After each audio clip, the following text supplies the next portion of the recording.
Owens, who hasn't played in a game since 2010, went on the Rich Eisen show, shout out to Rich, and said that he has had his people call the Cowboys to see if they were interested in Owens returning to the team.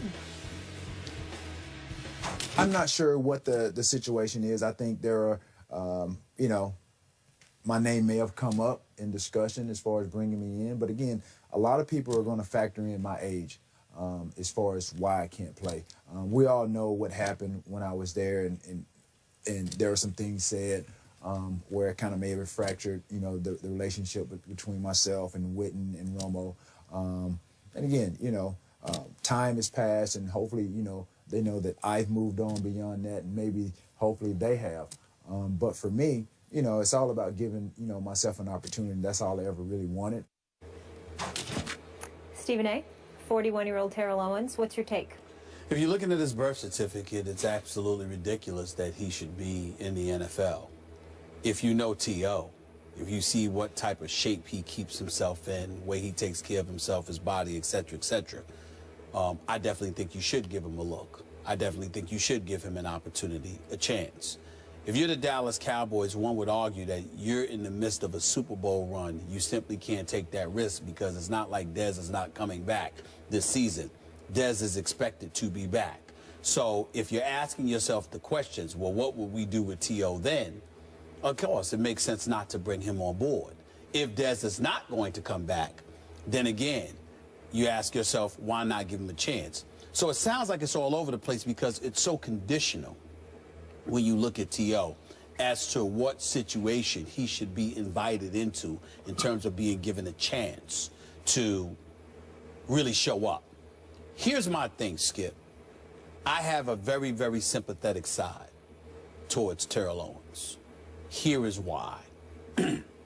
He's made a lot of mistakes.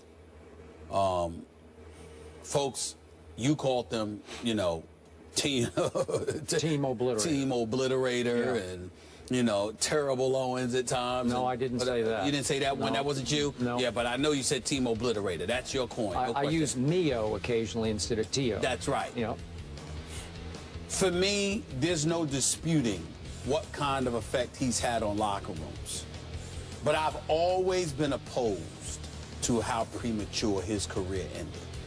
This guy, 15,934 yards, 153 touchdowns in his career, 1,078 receptions. When he retired, when he left the game, rather, he was second all-time to Jerry Rice in those categories. When you talk about three of the most elite receivers in NFL history, there's usually a discussion involving him, Randy Moss, and Jerry Rice.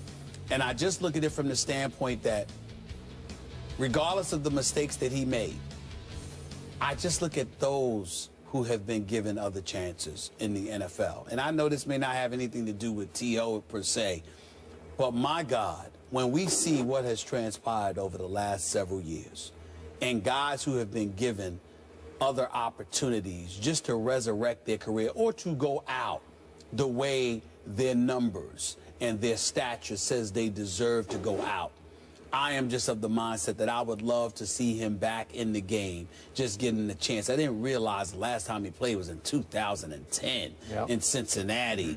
11, you know, I mean, I'm just looking at it right now. 72 receptions, 983 yards. And then, you know, with Seattle, he was in training camp and ultimately got let go. I don't think that was because he dropped a couple of passes, because I saw him catch a couple of good ones, too.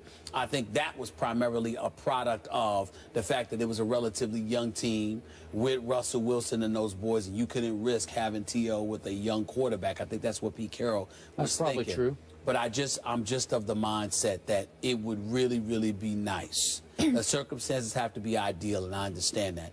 But it would really be nice for him to depart from the game on a higher note than he departed from, because I think he deserves more than that. I'm going to concede 1 point to you, and only 1 point. I have no doubt that Terrell is in phenomenal condition right now. I have no doubt that if you threw him into Sunday's game against the Falcons at Jerry World, I think he could produce a little bit. Not a lot, but a little bit. He could help. I have no doubt about that. The reason I can't abide your word nice is because I still haven't quite gotten over what he did to this football team at the end in 2009. The reason I called him Team Obliterator, and the reason I've told you repeatedly I don't want to see him in the Hall of Fame, is because he didn't tear apart one or two teams, three teams, including the third team, the Dallas Cowboys. Again, I'm a lifelong Cowboy fan. For a while, I was a big T.O. fan when I was in San Francisco, and he was playing for the 49ers. He's taken a lot of shots at me lately, and he's welcome to do that. Lately? Because, yeah, he has. Oh, I didn't know that. Well, I'm an idiot now, but that's okay. He's called me an idiot a few times. No, but I deserve that because I've taken shots, so he can take his, and I'm fine with that. This isn't personal on that account, but it is personal on this account. Do you remember how badly it ended with these Dallas Cowboys of Tony Romo and Jason Witten? Do you remember that when Terrell was released in March after 2009? I believe. After... It says here 8. His last season was 2008 when he had 1,052 yards. That okay, March. But in right. that March, Got yeah. you. March 2009. Yeah, he said that he was quoted as saying that Tony Romo definitely had a hand in his release, meaning he wanted him out. Repeatedly, Terrell dropped hints to the media about how Romo favored Jason Witten too much, to a fault. Do you remember that? Yes. And he had a shouting match with Todd Haley, who was then the... Remember, he was an assistant coach in Dallas at that point, and they got into it, and that led to Jason Witten and Terrell, I was told, getting face-to-face into it and having to be separated before a practice one day in Dallas. It got that bad. So given all that backdrop, given the fact that a very talented Dallas team crumbled at the end of that year, losing 3 of its last 4. And you remember what happened at Philadelphia in the final regular season game that year as they missed the playoffs? They lost 44-7 because they had been torn apart internally, I think, foremost by one T.O. He split that locker room the way he split locker rooms, I thought, in San Francisco and Philadelphia.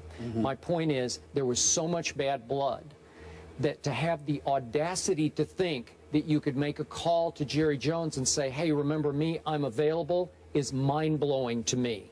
That you would want to go back with that quarterback and that tight end, who, by the way, is still pretty good. I would have to say Jason Witten is pretty good. And obviously, they are best friends. They've been best friends from the start, so it's hard to break that apart. But does Tony Romo favor Jason Witten? Oh, maybe positively he favors him. I mean, it's not a bad thing to throw him the ball every once in a while, especially in the last play of the game against your New York Giants on opening Sunday night. So my point is, Jerry Jones loved Terrell. He brought him there. It was Jerry's choice, not Bill Parcells' choice. It was Jerry's, and he's got a soft spot just the way you have for Terrell. And I'm sure in his heart of hearts, if he could make it happen, it would be a great thing to have him back in the fold. But I don't think Tony Romo and Jason Witten would be real happy about it. So that's all that would matter to me at this point. Well, that's not what I'm saying. I'm not saying that Terrell Owens should be brought back in spite of them. I'm saying that if they were willing to forgive and forget, or rather forgive and move on, does the man deserve a chance? And I'm not trying to really get into it too heavily. I have a soft spot for anybody that produced on the level that Terrell Owens produced and is ostracized from the game. I remember having a soft spot for Kareem Abdul-Jabbar, who's the greatest big man ever and a 6-time NBA champion. And people thought that he was difficult to have around as a coach. But did he or tear apart the Lakers? I'm just saying some of the things that are said about him. No, I get it. I'm just making the point that I have been on record saying I don't care about that. When you have somebody that contributes as much to the game as they have, you have to find a place for them. And not even, you know, with Terrell Owens, you may not have to find a place for him at age 41 as a player. But people act like this dude should be, you know, just ostracized from the game of football forever. Terrell Owens made a lot of mistakes. But you have a lot of people in those locker rooms who sided with him for a reason. Here's the biggest problem with Terrell Owens. He never lied.